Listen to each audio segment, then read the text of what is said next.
ഹൈറേഞ്ചിന്റെ നാടകാചാര്യൻ MC കട്ടപ്പനയ്ക്ക് നാടിന്റെ യാത്രാമൊഴി. Kattappana saint George ഫൊറോന പള്ളി സെമിത്തേരിയിൽ മൃതദേഹം സംസ്കരിച്ചു. മന്ത്രി റോഷി അഗസ്റ്റിൻ, M.M. മണി MLA തുടങ്ങിയവർ വീട്ടിലെത്തി അന്തിമോപചാരം അർപ്പിച്ചു.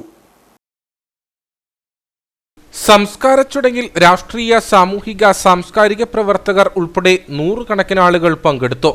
പുനർജനിക്കുന്ന പെരുന്തച്ചനിലെ പെരുന്തച്ചനെയും ഓടയിൽ നിന്നിലെ പപ്പുവിനെയും വാഴ്വേമായത്തിലെ സുധീന്ദ്രനെയും അരങ്ങിൽ അവിസ്മരണീയമാക്കിയ MC കട്ടപ്പന എന്ന അതുല്യ കലാകാരൻ ഇനി കലാകേരളത്തിന്റെ ചരിത്ര താളുകളിൽ മായാതെ നിൽക്കും.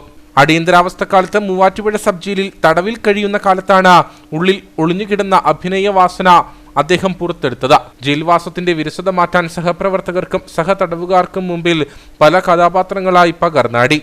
ഇവരുടെ പ്രോത്സാഹനം 3 പതിറ്റാണ്ട് നീണ്ട നാടക സബരിയിലേക്കുള്ള പിറവി കുറിച്ചു. നടനെ ആവശ്യമുണ്ടെന്ന പത്രപരസ്യം കണ്ടാണ് 1977 ആറ്റിങ്ങൽ ദേശാഭിമാനി തിയേറ്റേഴ്സിന്റെ കൊടുങ്കാറ്റൂതിയ ഗ്രാമം എന്ന പ്രൊഫഷണൽ നാടകത്തിലെത്തുന്നത്. ഇതിലെ കഥാപാത്രത്തെ അവതരിപ്പിച്ച നാടകത്തിൽ അരങ്ങേറ്റം കുറിച്ചു. 300-ലധികം വേദികളിൽ അവതരിപ്പിച്ച പുനർജനിക്കുന്ന പെരുന്തച്ചനിലെ പെരുന്തച്ചൻ കഥാപാത്രം നിരവധി പുരസ്കാരങ്ങൾ നേടിക്കൊടുത്തു.